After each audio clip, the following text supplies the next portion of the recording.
Hey everybody, this video I'm going to be showing you how to draw using grids. So, you should have already watched the previous videos on how to make a grid. Sorry for this funny angle. That's a little better. So if you didn't watch that and you haven't made your grid already, then go back and watch that. There are a few things that I'm going to review. So before you start, pause this video after I go over this list and get everything you need to get. But you should have your photo, which is already value mapped on the transparency. Okay? And you should have a pencil, and you should have your gridded canvas or your gridded paper. Depending on what project you're doing, you may not have done the value mapping with the transparency, but you should at least have a gridded photo to go along with it.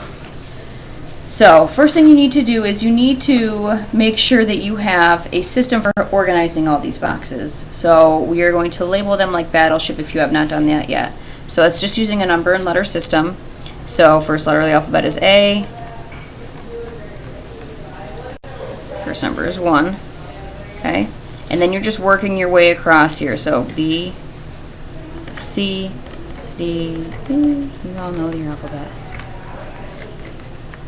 Okay, and then you're going down. So that first box, and this is an important thing to note, the first box has A and 1 in it, because A is representing the column, 1 is representing the row. So this is box A1, this is box B1, C1, this would be box C2, C3. So every box will have a letter and a number to represent it. You'll be doing this with a regular pencil. I am using a charcoal pencil just so it shows up on the video, which it's already breaking, so I might have to switch.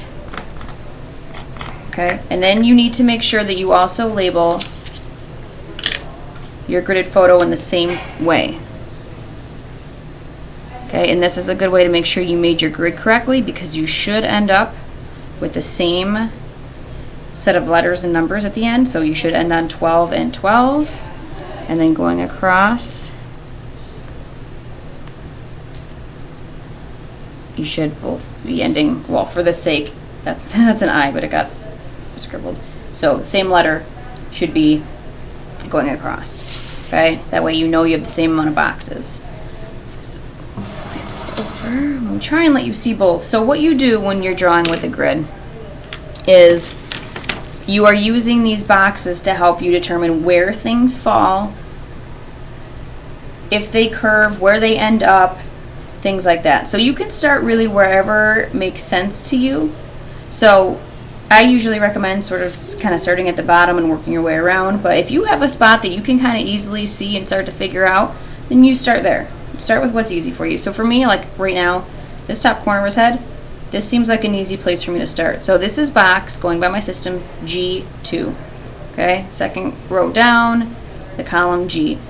And what you should do when you're first beginning, at the very least, just to get yourself comfortable, is start looking at wherever your value map intersects with these grid lines, and then make dots on that. Okay, don't make them gigantic, but make them big enough that you can see them. And then you start with one line at a time. Keep it easy, and then you can get a little more complicated as you go. Okay, so this dot right here isn't a little less than halfway over from the right, so I'm going to go to box G2. A little less than halfway over. This dot is maybe like a third of the way down. Make another dot, and then there are no curves or angles or anything crazy going on, so just kind of a straight shot. So then I'm just connecting. Okay? So you have two ways you can go about this. We can just keep this line going and work our way around, or we can finish this box all at once and get this little curve and this little curve. It's really up to you. If it's easier for you to just finish and start each box, that's fine. So if I were going to do that, I'd be making a dot here and then here. So that's in the corner, and then a quarter of the way up, in the corner, and then about a quarter of the way up. Okay, this one does have a little zigzag, so I'm going to note it kind of curves up, and about halfway through, which I could make a mark, that's when it sort of straightens out. So, curves up, about halfway through, it starts to straighten out.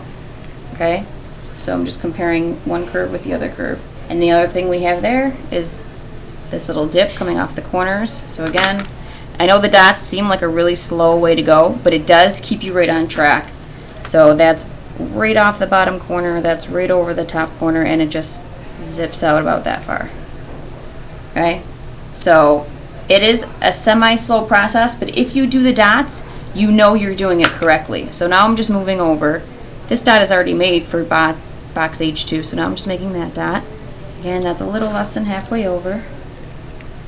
This is a nice, gentle arc, very consistent. It doesn't go out and then change. It's a very consistent arc. And I'm connecting. Okay? This runs right through the corner there, so there's nothing much to do. And then I'm just working my way through the boxes. So this next one, this comes together. It's about 2/3, 3/4 the way over, and a little bit off the bottom. So 3/4 the way up, a little bit off the bottom. That's where those two lines both connect. If you can. Okay, and then it just continues down. And you're just working box by box. Some boxes are very easy. This one's almost a straight shot down. It kind of just moves over a little bit. So, okay. This one, it changes direction, so I like to mark where anything will change direction. So we're going about 2/3 of the way down, making a dot, and then it kind of arcs straight over. So you're kind of making your own connect the dots. If you find that this is something that's becoming easy for you, you could start doing it without the dots, but I really recommend them because some people, once they stop doing dots, stop watching carefully and they'll start making things like this ear. They'll just be like, okay, it's a long line, and then they'll make it one box too long. And sometimes you don't catch that until you're all the way done, and then you have to go and change everything off of that. So I do recommend as you're going, every 3 or 4 boxes, just look at where you are. So I'm in box I7, and just make sure that this little shape, that bottom of his ear, is in box I7, and confirm that on your paper. So every few boxes you need to stop, make sure you're where you're supposed to be, because it's very easy to accidentally shift into the wrong box.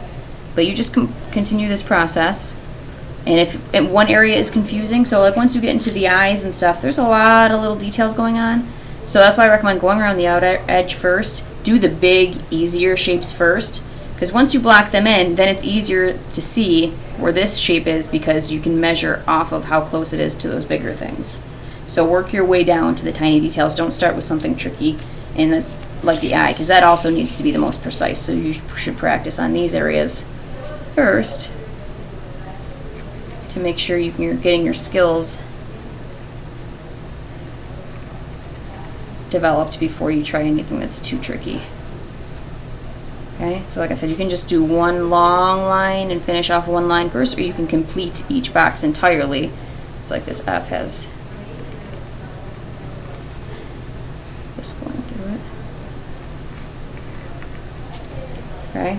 Whenever you have questions, just let me know, and it's not wrong if you get confused and you think like you're just losing track, just start in a whole new area. So if you're getting really confused up here, then just start fresh and start doing his shoulder, because sometimes you might bring it up and connect it and then everything will make sense. So jump around as you need to, but make sure you're always checking to make sure you're in the right box and doing those dots to make sure that you're putting things where they need to go. It's a lot easier to draw a line when you know where that line needs to connect instead of figuring out as you're drawing. Good luck with this. Take your time. It's much faster to go slow and make fewer mistakes than it is to speed through it and have to fix things every few boxes.